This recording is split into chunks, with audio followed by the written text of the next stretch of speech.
ഓം ശ്രീ സായിരാം. ഇന്ന് സുജാറാണിയാണ് എക്സ്പീരിയൻസ് പറയുന്നതും ഭജന പാടുന്നതും.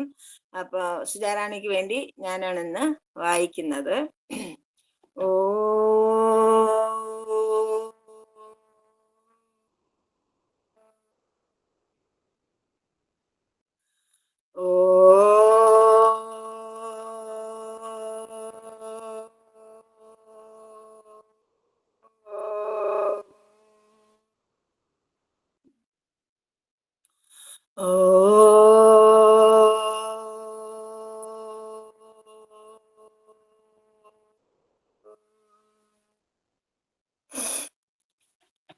ഓം സാईश्वराय विद्महे सत्यदेवाय धीमहि तन्नः सर्वः प्रचोदयात्.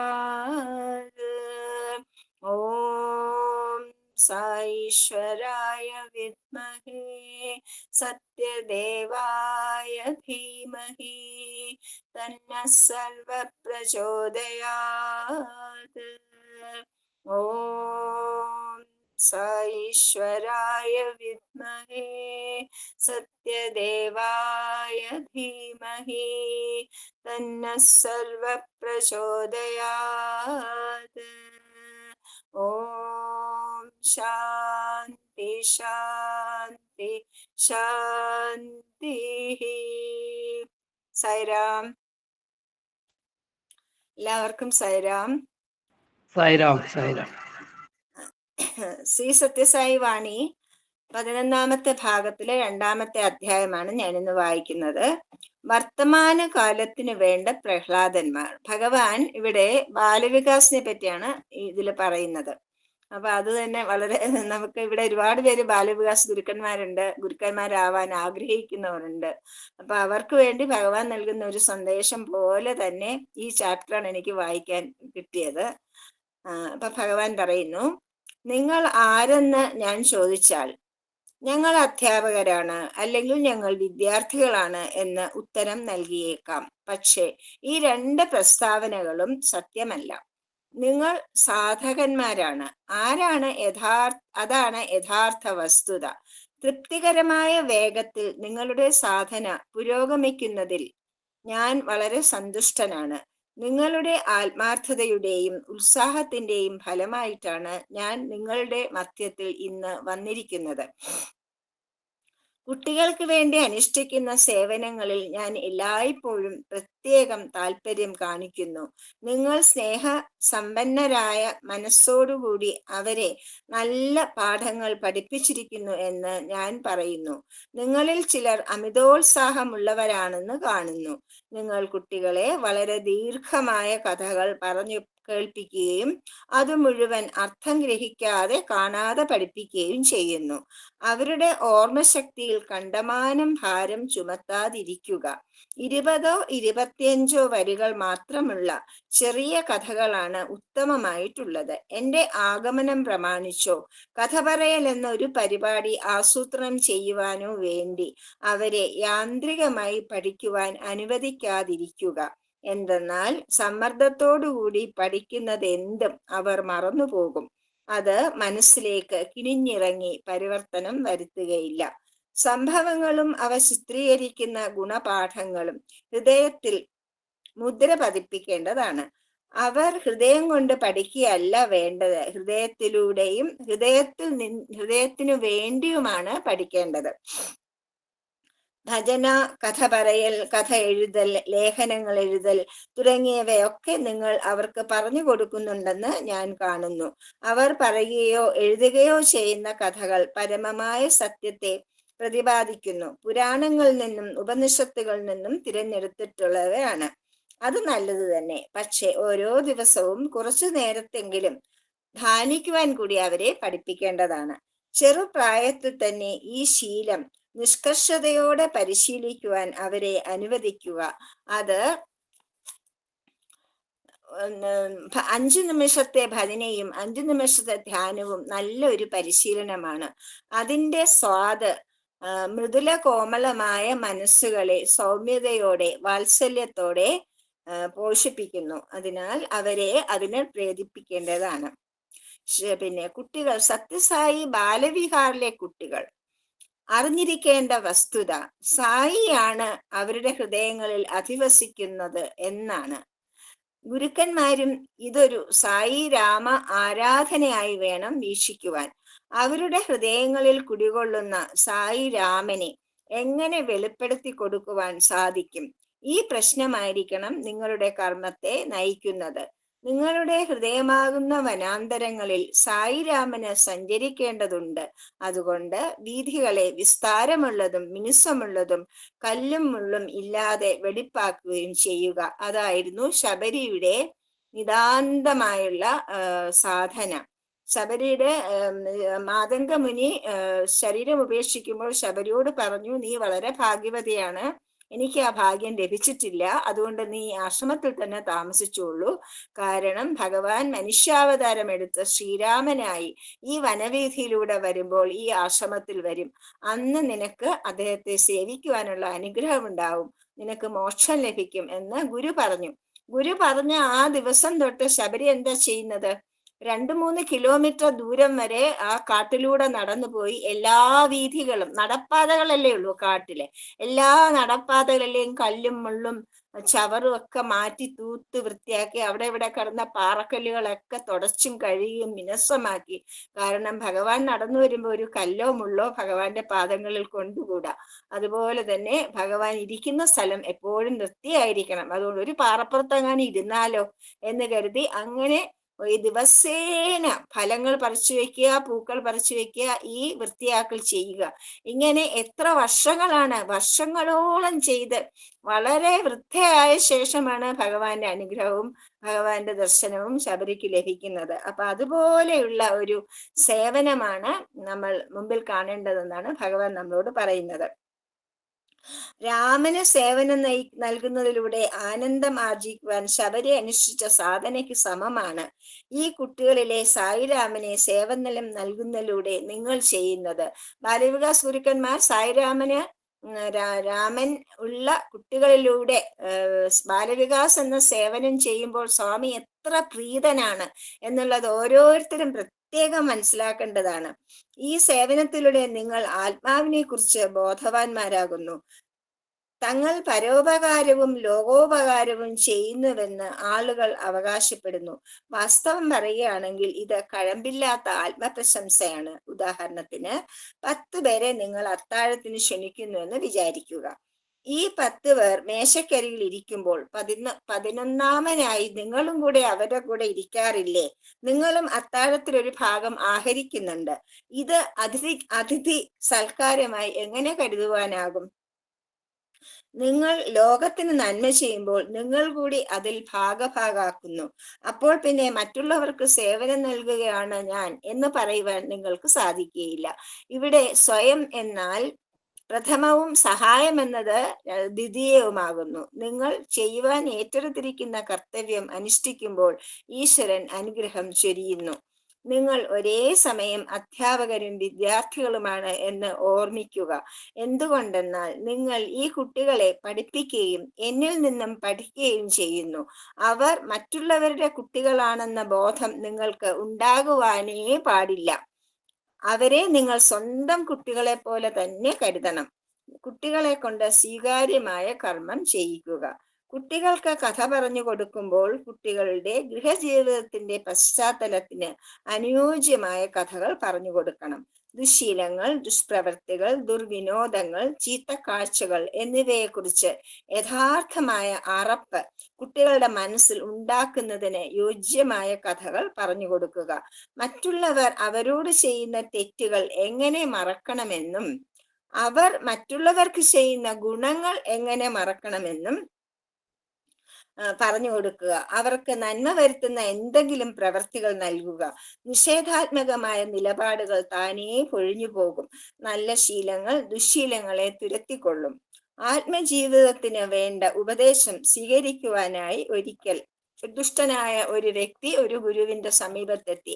അയാൾ ഒരു മന്ത്രിയായിട്ട് മാറിയ കഥ ഭഗവാൻ വിസ്തരിച്ച് പറയുകയാണ്. സമയത്തിന്റെ കുറവുകൊണ്ടത് ഞാൻ പറയുന്നില്ല. അയാൾ ഒരു കള്ളനായിരുന്നു. ആ കള്ളനടുത്ത് ഗുരു പറഞ്ഞു, നിന്റെ ദുശ്ശീലം ഉപേക്ഷിക്കാതെ എനിക്ക് നിന്നെ പിന്നെ ശിഷ്യനാക്കാൻ സാധിക്കില്ല. അപ്പൊ പറഞ്ഞു, സ്വാമി എനിക്ക് കളവാണ് എൻ്റെ ജീവിതമാർഗം, അതെങ്ങനെ ഞാൻ ഉപേക്ഷിക്കുക? അപ്പൊ പറഞ്ഞു, പിന്നെ എന്ത് ഉപേക്ഷിക്കാം? ശരി, ഞാൻ ഇനി കള്ളം പറയില്ല. അങ്ങനെ സത്യവാദിയായ മാറിയ കള്ളന് മന്ത്രി പദവി വരെ എത്താൻ സാധിച്ചതാണ് ആ കഥ. എൻ്റെ ഗുരുക്കന്മാർക്ക് ഇവിടെ ഇരിക്കുന്നവർക്കൊക്കെ ആ കഥ അറിയാം, കള്ളൻ മന്ത്രിയായ കഥ. അതുപോലെ തന്നെ ഭഗവാൻ പറയാണ്, ഒരു സൽഗുണം ആർജിക്കുമ്പോൾ എങ്ങനെയാണോ മറ്റുള്ള ദുർഗുണങ്ങൾ പൊഴിഞ്ഞു പോവുകയും നമുക്ക് സൽഗുണങ്ങളിലേക്ക്, ബാക്കി സൽഗുണങ്ങൾ നമ്മളിലേക്ക് വരികയും ചെയ്യുക, അതുപോലെ തന്നെയാണ് ദുർഗുണം. ഒരു ദുർഗുണം നമ്മൾ ഏറ്റെടുക്കുകയാണെങ്കിൽ ബാക്കി ദുർഗുണങ്ങളെല്ലാം നമ്മളിലേക്ക് വരും. അതിനൊരു കഥ സ്വാമി പറയുന്നുണ്ട്. ശരിയായ ദിശയിലേക്ക് വെക്കുന്ന കാൽവെപ്പ് മറ്റൊരു നല്ല ദിശയിലേക്ക് നമ്മളെ നയിക്കുന്നു. ഒരു ദുശ്ശീലമെങ്കിലും ഉണ്ടാവുകയാണെങ്കിൽ അത് മനസ്സിനെ സ്വാധീനിക്കുന്ന ഒരു കൂട്ടം ദുശ്ശീലങ്ങൾക്ക് ഹേതുവായി തീരുന്നു. ഇതിന് ദൃഷ്ടാന്തമായും ഒരു കഥയുണ്ട്. നിങ്ങൾ കുട്ടികൾക്ക് ഇത് പറഞ്ഞു കൊടുക്കണം. ഒരിക്കൽ ഒരു രാജാവ് ഒരു വിളംബരം ചെയ്തു. ചീത്ത വസ്തുക്കൾ എന്തെങ്കിലും ഒന്ന് ചെയ്യുന്ന ഒരു ബ്രാഹ്മണന് താൻ വിലപിടിച്ച സമ്മാനം നൽകുമെന്ന് രാജാവ് വിളംബരം ചെയ്തു. എന്തൊക്കെയാണത്? ഒന്ന്, വേദങ്ങൾ അസത്യമാണ് എന്ന് ദൃഢമായി പ്രസ്താവിക്കണം. അതുപോലെ അയാൾ മദ്യം സേവിക്കണം, മറ്റൊരാളുടെ ഭാര്യയും കൊണ്ട് ഒളിച്ചോടണം. ഈ 3 കാര്യങ്ങൾ ഒരു ബ്രാഹ്മണൻ ചെയ്യുകയാണെങ്കിൽ ഞാൻ അയാൾക്ക് ധാരാളം സമ്മാനങ്ങൾ നൽകുന്നതായിരിക്കും. ദീർഘകാലത്തേക്ക് ഈ 3-ൽ ഒന്നുപോലും ചെയ്യുവാനായിട്ട് ഒരൊറ്റ ബ്രാഹ്മണൻ പോലും മുന്നോട്ട് വന്നില്ല. 7 സമുദ്രങ്ങളിലുള്ള രാജ്യത്തിലെ രാജാവായിരുന്നു അദ്ദേഹം. ഒരു രാജ്യത്തിൽ നിന്നും ആരും തന്നെ മുന്നോട്ട് വന്നില്ല. അങ്ങനെ ഇരിക്കെ വളരെ ദരിദ്രനായ ഒരു ബ്രാഹ്മണൻ മനസ്സുകൊണ്ട് വിചാരിച്ചു, എന്തെങ്കിലും ഒരു സമ്മാനം കിട്ടിയാൽ എൻ്റെ ദാരിദ്ര്യത്തിന് അറുതി ഉണ്ടാവും, അതുകൊണ്ട് ഞാനൊരു കാര്യം ചെയ്യാം. രാജസദസ്സിലെത്തി അദ്ദേഹം പറഞ്ഞു, ഞാൻ മദ്യം സേവിക്കാം, അങ്ങനെ ഒരു ദുർഗുണം മാത്രം ഞാൻ ചെയ്യാം, ബാക്കി രണ്ടും എനിക്ക് ചെയ്യാൻ പറ്റില്ല എന്ന് പറഞ്ഞു. അപ്പൊ ശരി, ഏറ്റവും ചെറിയ ദുഷ്പ്രവൃത്തിയാണ് മദ്യസേവ എന്നാണ് അയാൾക്ക് തോന്നിയത്. അതുകൊണ്ട് പിന്നെ അയാള് രാജാവിൻ്റെ അടുത്ത് പറഞ്ഞു, ഞാൻ മദ്യം സേവിക്കാൻ തയ്യാറാണ്. ഓ ശരിയെന്ന് രാജാവ് പറഞ്ഞു. പക്ഷേ അയാൾ മദ്യം സേവിച്ചു കഴിഞ്ഞതും മതോന്മത്തനായി, ഉത്തേജിതനായി, വേദങ്ങളെല്ലാം വെറും അസത്യമാണെന്ന് വിളിച്ചു കൂവിക്കൊണ്ട് ആ തെരുവിലൂടെ നടക്കാൻ തുടങ്ങി. അയാൾ തന്റെ അയൽക്കാരന്റെ ഗൃഹത്തിൽ പ്രവേശിച്ച് രാജ്യത്തിലെ ഏറ്റവും നീചനായ ഒരു കുറ്റവാളിയെ പോലെ ഗൃഹനായികയെ ഉപദ്രവിക്കുവാൻ ആരംഭിച്ചു. ഒന്ന് മറ്റൊന്നിലേക്ക് നയിച്ചു. മറ്റേ കഥയിൽ ഒരു നല്ല ചുവട് മറ്റൊന്നിലേക്ക് നയിച്ചതുപോലെ ഇതിൽ ഒരു ചീത്ത ചുവട് ചീത്തയിലേക്ക് തന്നെ നയിക്കുന്നുവെന്ന് നമുക്ക് മനസ്സിലാവുന്നു. പവിത്രമായ സേവനത്തിലൂടെ നിങ്ങൾ സ്വയം പവിത്രരാകുക. നിങ്ങൾ പറഞ്ഞു കൊടുക്കുന്ന സദാചാര കഥകൾ കുട്ടികളിൽ പതിയുമെന്നും നിശബ്ദമായും സഹജമായും അവരെ സ്പർശിക്കുമെന്നും പ്രകൃതിയിലും ജീവിതത്തിലും നിയന്ത്രണവും സ്നേഹവും ഉണ്ടായിരിക്കേണ്ടതിൻ്റെ മൂല്യം എന്തെന്ന് അവർക്ക് മനസ്സിലാവുകയും ചെയ്യുമെന്നും എനിക്കറിയാം. നിങ്ങൾ മറ്റു കർത്തവ്യങ്ങൾക്ക് അനുഷ്ഠാനങ്ങളുടെ ഇടയിൽ ഈ കർത്തവ്യം ചെയ്യുവാൻ നിങ്ങൾക്ക് ആഗ്രഹമുള്ളത് തന്നെ വളരെ നല്ല ഒരു കാര്യമാണെന്നും എനിക്കറിയാം. നിലവിലിരിക്കുന്ന പരിധികളിൽ നിന്നുകൊണ്ട് ഇത് ചെയ്യുവാൻ നിങ്ങൾക്കുള്ള ബുദ്ധിമുട്ട് എന്താണെന്നും എനിക്ക് നന്നായിട്ട് മനസ്സിലാകുവാൻ സാധിക്കുന്നുണ്ട്.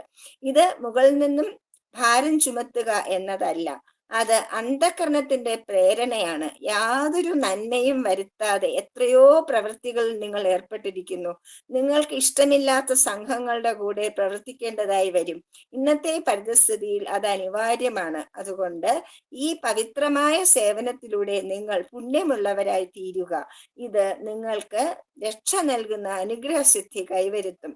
ഈ കുട്ടികളെ ഈശ്വര രൂപത്തിലേക്ക് രൂപാന്തരപ്പെടുത്തുവാൻ ശ്രമിക്കുന്നതിലൂടെ അവരുടെ മാതാപിതാക്കളുടെ മനസ്സുകളെയും നിങ്ങൾക്ക് ശരിയാക്കുവാൻ സഹായിക്കുകയാണ് നിങ്ങൾ ചെയ്യുന്നത്. നിങ്ങൾ നിങ്ങളുടെ ശിഷ്യരുടെ ഗൃഹങ്ങളെ പ്രശോഭിപ്പിക്കുകയും വെടിപ്പുള്ളതാക്കുകയും ചെയ്യുന്നു. പ്രഹ്ലാദൻ, ധ്രുവൻ മുതലായ ഈശ്വരഭക്തി കിണിഞ്ഞിറങ്ങുന്ന കുട്ടികളെ കുറിച്ച് നിങ്ങൾ വായിച്ചിട്ടുണ്ടല്ലോ. അവർ കഴിഞ്ഞുപോയ യുഗങ്ങളിലാണ് ജീവിച്ചിരുന്നത്. ആ വിധത്തിലുള്ള കുട്ടികൾ ഈ യുഗത്തിലും ധാരാളമുണ്ട് എന്ന് നിങ്ങൾ ബാലവികാസിലൂടെ കണ്ടിരിക്കുന്നു. അവരുടെ അചഞ്ചലമായ ഭക്തി കൊണ്ടും നിഷ്കപടമായ സമർപ്പണം കൊണ്ടും അവർ ധാരാളം ഹിരണ്യകശ്യപുകളെ നവീകരിക്കുകയും രൂപാന്തരപ്പെടുത്തുകയും ചെയ്യുമെന്ന് എനിക്കറിയാം. ഈശ്വരന് ഇഷ്ടമുള്ളത് ചെയ്യുക. കുരുക്ഷേത്ര യുദ്ധത്തിന്റെ ആരംഭത്തിൽ അർജുനൻ ഇപ്രകാരം പ്രഖ്യാപിച്ചു: ഞാൻ ഈ ആളുകളുമായി യുദ്ധം ചെയ്യുകയില്ല. അപ്പോൾ ശ്രീകൃഷ്ണൻ ചോദിച്ചു: നീ എനിക്കിഷ്ടമുള്ള പ്രവൃത്തി ചെയ്യുകയില്ലേ എന്ന്. അപ്പോൾ അർജുനൻ പറഞ്ഞു: തീർച്ചയായും ചെയ്യും സ്വാമി. അപ്പോൾ പ്രഭു അവനോട് പറഞ്ഞു: ഇവിടെ നോക്കൂ, ഞാൻ മനുഷ്യനായി അവതരിച്ചിരിക്കുന്നത് ധർമ്മത്തെ പുനഃസ്ഥാപിക്കുവാനാണ്. നിന്റേത് ക്ഷത്രിയ ധർമ്മമാണ്. അത് നിന്നിൽ അധർമ്മത്തിനെതിരെ പോരാടുക എന്ന കർത്തവ്യം നിക്ഷിപ്തമാക്കിയിരിക്കുന്നു. ക്ഷത്രിയ ധർമ്മത്തിന് ഉചിതമായി ആദ്യം തീരുമാനിച്ചതുപോലെ നീ യുദ്ധം ചെയ്യുകയാണെങ്കിൽ അതിന്റെ അർത്ഥം എനിക്ക് ഇഷ്ടമുള്ള പ്രവൃത്തി നീ ചെയ്യുന്നു എന്നാണ്. അദ്ദേഹത്തിന് ഭഗവാൻ ഇഷ്ടമുള്ളത് ചെയ്യുക, അല്ലാതെ നിനക്കിഷ്ടമുള്ളതല്ല ചെയ്യേണ്ടത്. അത് മാത്രമാണ് ഈശ്വരാനുഗ്രഹം നേടുവാനുള്ള വഴി.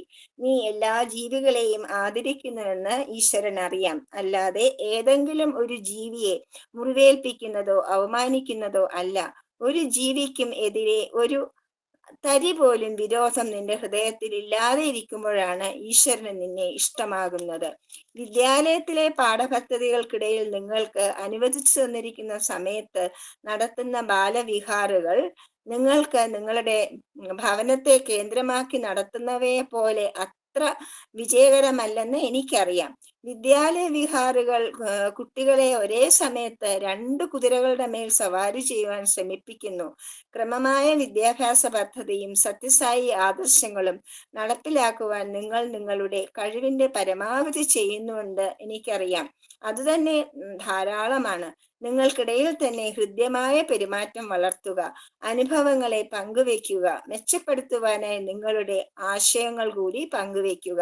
സായി കുടുംബത്തിലെ ബന്ധത്തെ അനുഭവിക്കുവാൻ നിങ്ങൾക്ക് കിട്ടുന്ന വിശിഷ്ടമായ അവസരമാണിത്.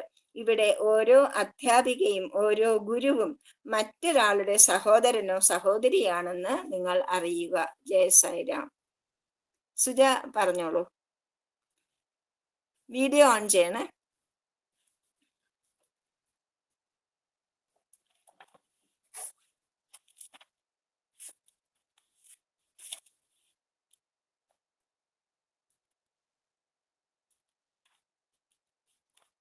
ഓണല്ല, പിന്നെ ഓഡിയോ ഓണല്ല സുജ. ഓഡിയോ ഓണാക്കൂ. സായിറാം. ആ, സർവ്വ ദേവതാതീത സ്വരൂപനായ എൻ്റെ ഭഗവാന്റെ തൃപ്പാദം സതുകൂടി പ്രണാമം. ചേച്ചി പറഞ്ഞപ്പോഴും എനിക്ക് പെട്ടെന്ന് എങ്ങനെ തുടങ്ങണം, എങ്ങനെ പറയണമെന്ന് എനിക്ക് എപ്പോഴും പേടിയോട് കൂടിയാണ് ഞാൻ ഇരിക്കുന്നത്. ഒരുപാട് പറയാനുണ്ട്. എൻ്റെ സ്വാമിയെ കുറിച്ച് പറയണമെങ്കിൽ ഒരു ദിവസം മുഴുവൻ പറഞ്ഞാലും എനിക്ക് തന്നിട്ടുള്ള അനുഗ്രഹത്തിന് പറഞ്ഞു തീർക്കാൻ പറ്റാത്ത നന്ദി എനിക്ക് ഭഗവാനോടുണ്ട്. പിന്നെ എനിക്കൊരു മോളാണ്. എൻ്റെ മോളുടെ ചെറിയ നാൾ തൊട്ട് ഓരോ അനുഭവങ്ങളും ഭഗവാൻ അത്ഭുതകരമായിട്ടാണ് ഓരോ കാര്യവും നടത്തി തന്നിട്ടുള്ളത്. 1-2 കാര്യങ്ങൾ ഞാൻ പറയാം.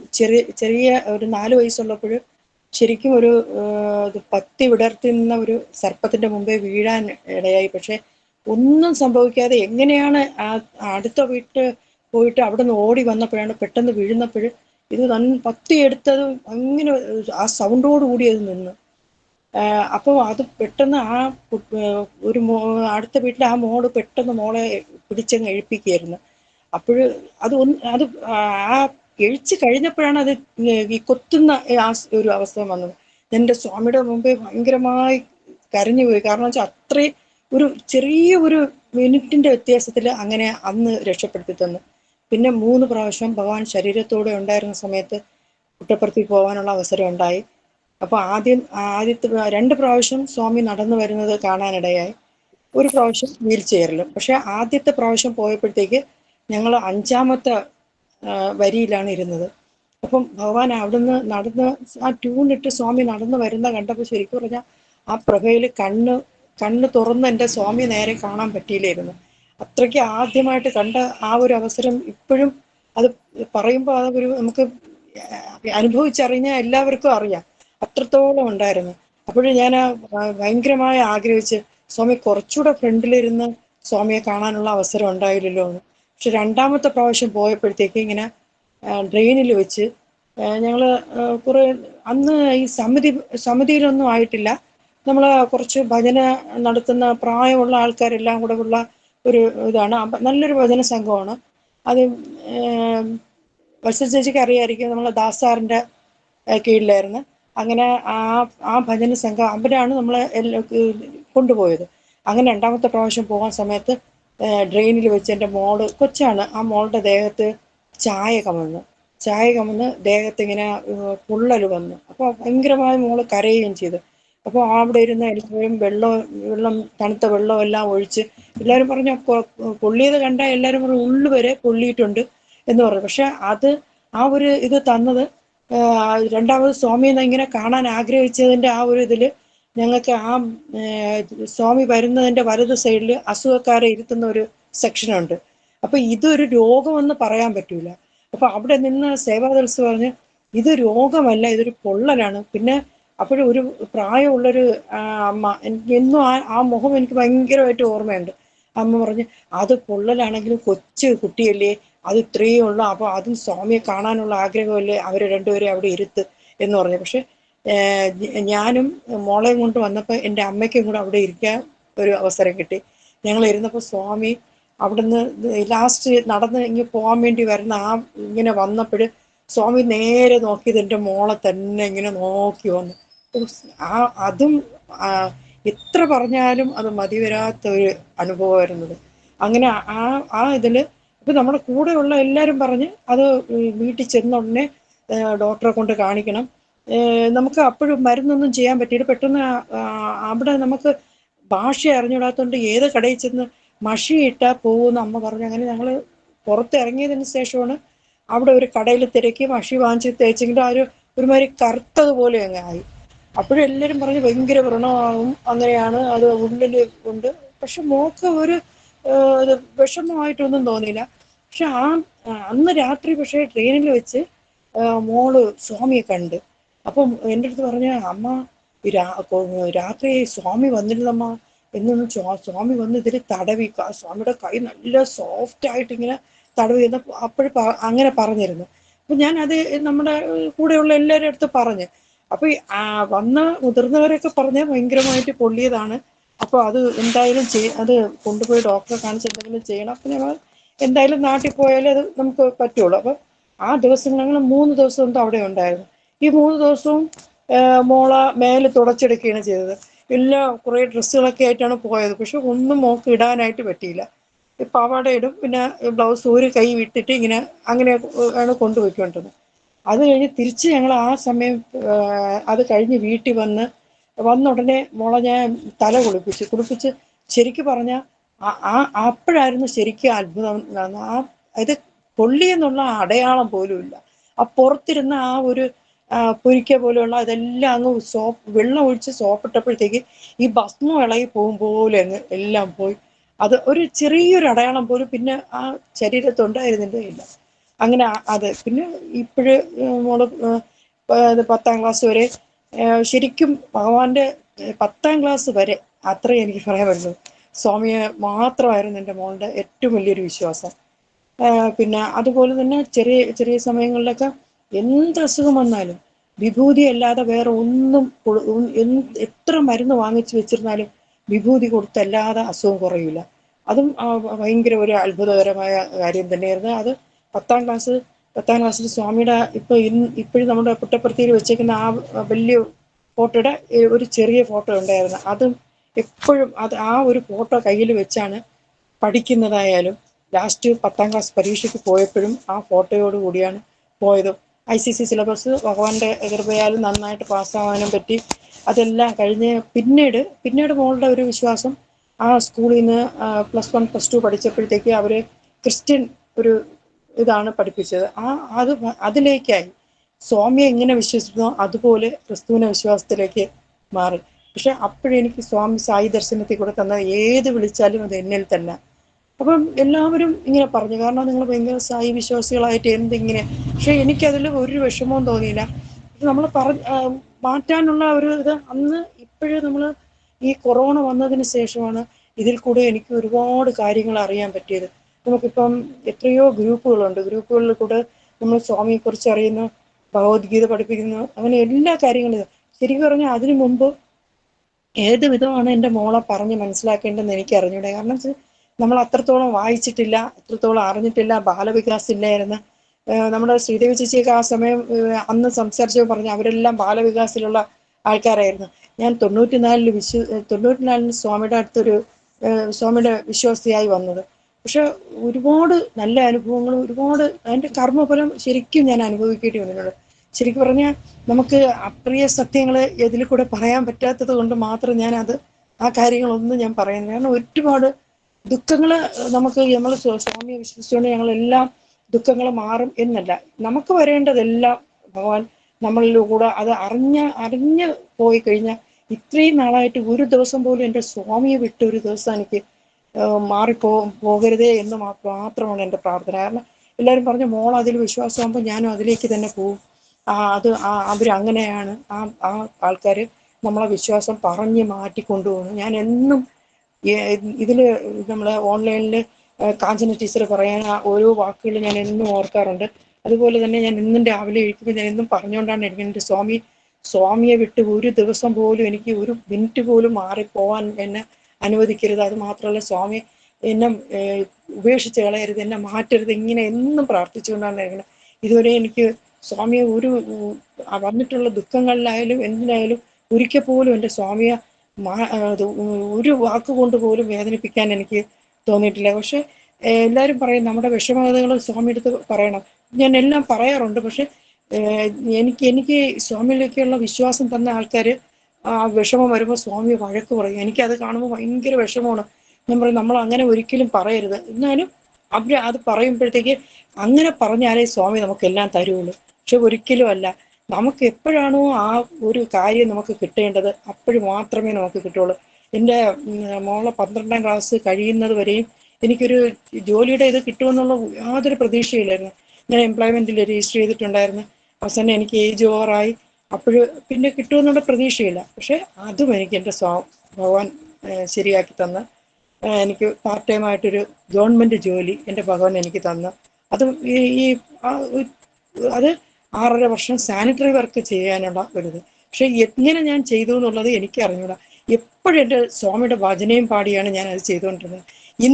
അന്ന് ഞാൻ ചെയ്തിരുന്ന ജോലി ഇന്ന് 2 പേരായിട്ടാണ് ചെയ്യണത്. പക്ഷെ അപ്പോഴും ഇന്ന് 2 പേര് ചെയ്തിട്ട് പോലും അവർ ചോദിക്കണം അന്നൊക്കെ ഇതെങ്ങനെ ചെയ്തു എന്ന്.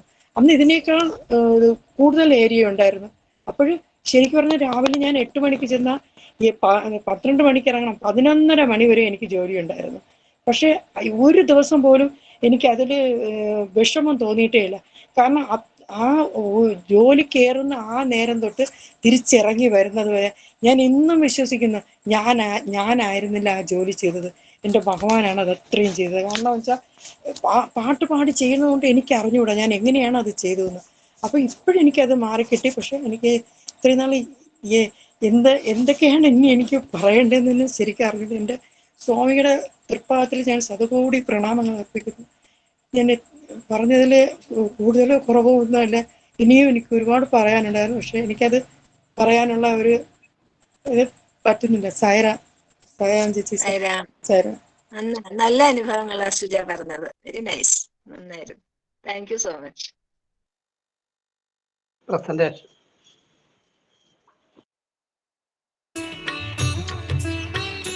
కనుకనే ఈ వినాయక చవితి రోజు భగవంతునకు కొన్ని విచిత్రమైనటువంటి యొక్క నైవేద్యములు పెడుతుంటారు. On this day of Vinayaka Chaviti, we have special offerings to God. ఈ వినాయకునికి ఉడికినటువంటి యొక్క పదార్థములు, అగ్ని సంస్కారంతో కూడినటువంటి పదార్థములు, ఆయిల్ సంస్కారంతో కూడినటువంటి పదార్థములు ఎప్పుడు కూడాను ఎవరు కూడాను పెట్టరు. On this day of Vinayaka Chaviti, no offering is made out of oil. ఈ యొక్క పదార్థములు అగ్ని సంస్కారం లేకుండా, ఆయిల్ సంస్కారం లేకుండా ఏ రీతిగా పెట్టగలరు? There's nothing like usage of oil or frying in making the sacrificial offering food to God. నువ్వులు రుబ్బి, The till seeds are grinded, ఇంట్లో బెల్లం కలిపి, jaggery is mixed, బియ్యపు పిండిని తీసి rice flour, దాని ఆవిరితో ఉడికించి and it's boiled in steam ఆ ఆవిరి లోపల పెట్టి and kept in steam. దాని కుడుములు ఉండ్రాళ్ళు అనేటువంటి పేరుతో నైవేద్యం ఇస్తుంటారు వినాయకునికి. A special offering, sacrificial food by name Kudumuru and Undrallu are made on this special day. ఈ ఆయిలు అగ్ని సంస్కారము చేరకుండా పోవటం చేతనే మానవునకు నిత్య ఆరోగ్యం అనుభవిస్తాడు. Since the offering preparation has no oil there, man will be healthy. అట్టి ఆహారంను భుజించేవాడు కనుకనే వినాయకునకు ఎట్టి బాధలు కూడాను శారీరకమైనటువంటివి సంభవించలేదు. Since Vinayaka has partaken such food free from totally oil, he is healthy. ఈ నువ్వుల వల్ల ఆవిరి వల్ల కంటిలో ఉన్నటువంటి జబ్బు నివారణ అవుతుంది. The steam and the till seeds will be curative for eye ailments. ఈ ఆవిరి చేత పండింపబడినటువంటి యొక్క పదార్థము స్టమక్ లోపల అన్ని విధాల కూడాను మంచిని చేకూరుస్తుంది. The steam will help for proper digestion and assimilation of the food partaken. ఈ ఆవిరితో ఉడికినటువంటి పదార్థం వల్ల ఎట్టి బ్లడ్ ప్రెషర్ కానీ ఎట్టి బ్లడ్ షుగర్ కానీ లభించటం వీలు లేదు. Things that are boiled and kept in steam will be curative for blood pressure and blood sugar. ఈ ఆయిల్ వల్లను ఈ అగ్ని సంస్కారం వల్లను మానవత్వంలో ఒక జఠరాగ్ని అభివృద్ధి అవుతుంది. Because of this oil content, there will be terrific heat in the stomach part ఈ of the human జఠరాగ్ని body. చేత సమస్త రోగములు కూడాను సంభవిస్తుంటాయి. Out of this heat, we suffer from so many types of diseases. కనుకనే ఆరోగ్యవంతంగా ఉండాలంటే మనము అగ్ని సంస్కారము ఒక విధమైన ఆయిల్ సంస్కారమును తగ్గించాలి. Therefore, in order to be healthy, one should cut short, reduce the oil content and frying preparation. ఇదే చిరంజీవి తత్వమునకు మూల ఆధారం. This is the main principle for long life. Suja ഭജന പാടിക്കോളൂ. സായിരാണി. പാഹി പാഹി ഹേ മഹേശ മായാരതിക ഗൗരി കാന്ത ശിവ ശിവ ശങ്കര ശംഭോ ശങ്കര ശിവ ശിവ ശങ്കര ശംഭോ ശങ്കര ഗംഗ ജടാധര ഗൗരി മനോഹര ഗംഗ ജടാധര ഗൗരി മനോഹര ശൂലാധാര വിഭൂതി സുന്ദര ശൂലാധാര വിഭൂതി സുന്ദര ഹാലാഹലധര നടന മനോഹര ഹാലാഹലധര നടന മനോഹര ആശ്രിത രക്ഷകനീ ത്രിപുരാരി ആശ്രിത രക്ഷകനീ ത്രിപുരാരി പാഹി പാഹി ഹേ മഹേശ മായാരതിക ഗൗരി കാന്ത ശിവ ശിവ ശങ്കര ശംഭോ ശങ്കര ഗംഗ ജടാധര ഗൗരി മനോഹര ശൂലാധാര വിഭൂതി സുന്ദര ഹാലാഹലധര നടന മനോഹര ആശ്രിത രക്ഷകനീ ത്രിപുരാരി ആശ്രിത രക്ഷകനീ ത്രിപുരാരി പാഹി പാഹി ഹേ മഹേശ. സായിരാം ചേച്ചി. സായിരാം. സായി ഉപമ. ഒരു ഭൂപടത്തെ സൂക്ഷ്മമായി പരിശോധിക്കുന്നത് കൊണ്ടോ ഒരു വ്യാഖ്യാന ഗ്രന്ഥം പഠിക്കുന്നത് കൊണ്ടോ നിങ്ങൾക്ക് ഒരു സ്ഥലം സന്ദർശിക്കുന്നതിൻ്റെയോ തീർത്ഥയാത്രയുടെയോ അനുഭവങ്ങൾ ശരിയായ ആനന്ദവും അനുഭവിക്കുന്നതിന് സാധിക്കുന്നില്ല. അത് അറിവും നിങ്ങൾക്ക് നൽകുന്നില്ല. ഉപനിഷത്തും ഭഗവത്ഗീതയും ഭൂപടം പോലെ വ്യാഖ്യാന ഗ്രന്ഥവും വഴികാട്ടികളും മാത്രമാണെന്ന് അറിയുക. അവയെ ഉപയോഗിച്ചുകൊണ്ട് ഈശ്വരനെ പ്രാപിക്കുവാനുള്ള മാർഗത്തിലേക്ക് നിങ്ങൾ സഞ്ചരിക്കേണ്ടതാണ്. ജയ സായിരാം. സായിരാം. സമസ്തലോകാ സുഖിനോ ഭവന്തു സമസ്തലോകാ സുഖിനോ ഭവന്തു സമസ്തലോകാ സുഖിനോ ഭവന്തു. ഓം ശാന്തി ശാന്തി ശാന്തി. സായിരാം.